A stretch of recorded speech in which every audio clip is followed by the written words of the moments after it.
지난 6일 미국과 중국의 무역 전쟁이 현실화됐습니다. 총성 없는 전쟁이지만 미국과 중국이 전 세계에 미치는 영향력을 생각하면 그 피해는 상상 이상이 될 것이라는 우려가 나옵니다. 최인택 중앙일보 국제전문기자와 한 걸음 더 들어가겠습니다. 어서 오세요. 안녕하십니까? 네, 미중 무역 전쟁의 피해, 미국과 중국 양국 모두 충분히 예상을 할 수 있었을 텐데요. 그럼에도 불구하고 결국 시작을 했어요.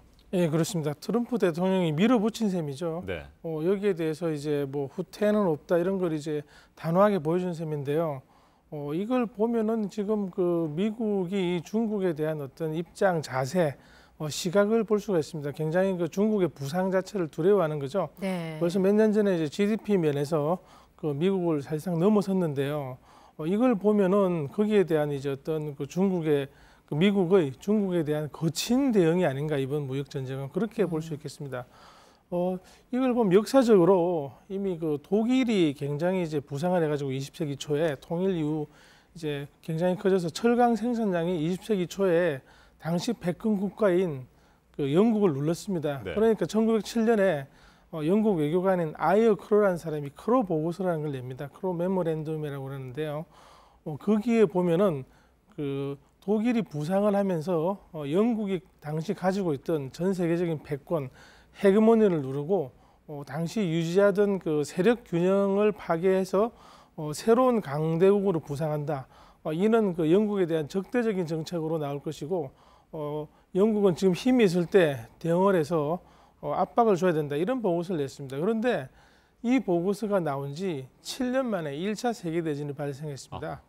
굉장히 그전에도 뭐 모로코라든지 이런 데서 이제 무력 충돌을 해왔고 서로 부딪혀 왔는데 이런 것이 쌓여가지고 독일에 대한 억제는커녕 그 전 세계가 이제 전화로 넘어가는 그런 안 좋은 일이 있었거든요. 뿐만 아니고 지금 이런 상황의 그 무역 규제 그리고 이제 무역 장벽은 1930년대 대공황, 그때 보면 이제 미국의 실업자가 1,300만이나 났습니다. 네. 당시 이제 그 허버트 후보 대통령이 1929년에 취임을 했는데 30년부터 대공황이 났습니다. 그런데 30년에 미국이 그 외국에서 들어오는 농산물에 대해서 관세를 13%에서 55%로 높이는 그런 새로운 법을 통과했습니다. 네. 이건 이제 미국 당시 대통령 지지층인 중서부 농민들을 보호하기 위함인데, 농민들을 보호하자고 그러니까 그 상공업자들도 우리도 보호해달라 그래서 전 세계적으로 그냥 뭐 그 장벽을 쳤습니다, 미국이. 그러자 유럽도 보복 관세를 뭐 10% 수준의 그 세금 관세를 20에서 40%까지 때리고 그렇게 하다 보니까 네. 세계적인 그 무역 분쟁이 일어나고 서로 이제 우리권 내에서만 하고 다른 데서 오는 거는 쓰지 않겠다. 영연방이라는 게 그때 생겼거든요. 1931년에 우리 블록으로 해서 무역하겠다. 그러니까 자유무역 질서가 파괴되면서 각국의 그 실업자가 생기고 경제가 무너지면서 대공황이 난 거거든요. 지금 우리가 걱정하는 게 이걸 바탕으로 해서 앞으로 세계 경제의 세력 균형이 흔들리면서 미국의 헤게모니가 문제가 아니고 전 세계적인 그 대공황이 나지 않을까, 이런 걱정을 하는 사람들도 많이 있습니다. 네. 이번 결정이 중국이 부상하는 걸 두려워하는 미국을 보여준다, 이렇게 얘기를 하셨습니다. 구체적으로 그러니까 중국이 제조업 분야에서 좀 강대국이 되기 위한 걸 막기 위한 의도다, 이런 분석이 있습니다. 그렇죠. 지금까지는 뭐 볼펜 심도 못 만들었다고 몇 년 전에 얘기할 정도로 거의 뭐 가공무역, 조립무역이나 하면서 했는데, 중국이 이제 제조업 2025라는 걸 그 시작을 하면서 첨단 기술을 발전시켜서 첨단 상품으로 미국에 대응하겠다. 그리고 이제 지금까지 수입에 의존해왔던 그런 물건들을 전부 이제 자국이 국산하겠다, 이런 그 야심찬 계획을 발표했는데요. 트럼프 대통령과 미국 경제계는 여기에 대해서 굉장히 불만이죠. 네. 미국이 전 세계적인 경제적인 헤게모니를 가질 수 있는 게 이런 기술 집약적인 상품, 특히 IT 분야인데 여기에 도전장을 내미니까 이런 분야에 대해서 우선적으로 높은 관세를 때리면서 중국을 실질적으로 이제 견제보겠다, 그렇게 나선 것으로 보입니다. 네, 중국 시진핑 주석은 트럼프 대통령의 정치적 기반을 정조준하고 있습니다. 대표적인 곳이 이른바 콩벨트로 불리는 지역이에요. 네, 그렇죠. 미국 중서부 지역은 그 백인 뭐 노동자 계층 그리고 농민들이 굉장히 많이 사는 지역으로서 지난 대선 때 트럼프에 대한 압도적인 지지를 보인 곳입니다. 그리고 그 지역에 있던 민주당 그 지지를 하던 그 왔다 갔다 이제 뭐 지지를 바꿨던 그런 지역들 스윙 그 스테이트라 그러죠. 그런 쪽도 트럼프 쪽으로 바꿨는데 바로 거기에서 가장 많이 생산되는 여러 상품 중에 하나가 농산물이죠. 콩과 옥수수는 미국이 전 세계적으로 뭐 거의 압도적으로 수출하는 품목인데요. 대부분 이제 동물 사료로 들어갑니다.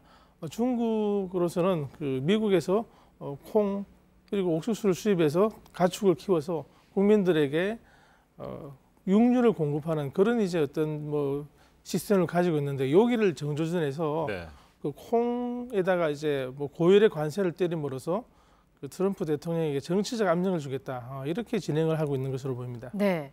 그 경제 대공황에 대한 우려에 대해서 이제 첫 질문에 굉장히 중요하게 얘기를 해주셨습니다. 그럼 일단 이제 시작은 됐고, 그러면 시작이 된 이상 이대로 계속 가는 건가요? 아니면 조금 완화될 가능성도 있고 그런 건가요? 어떻게 보시나요? 뭐 밀고 땡기고 하겠죠. 그런데 한번 그 기치를 내걸었고 그리고 네. 이 그 뭐 외국 상품에 대한 고율의 관세를 때림으로 해가지고 수입을 줄고 뭐 미국의 수출을 늘리고 그래서 미국 경제를 살리겠다는 경제적으로는 좀 뭐 말이 안 되고 논리가 안 된다는 지적이 있습니다만은 이 정책은 트럼프 대통령이 후보 시절부터 계속 그 외쳐왔던 것이거든요. 이렇게 불어지점으로 해서 지지층을 결집을 했는데 내부 정치 트럼프의 유권자 확보에서 가장 핵심인데 함부로 그 후퇴하기에도 좀 쉽지 않은 그런 상황으로 보입니다. 네, 우리나라를 비롯한 전 세계 경제에 큰 타격이 예상된다는 말씀은 앞에서 해주셨고요. 자, 미국과 중국 두 나라로만 한정을 한다고 한다면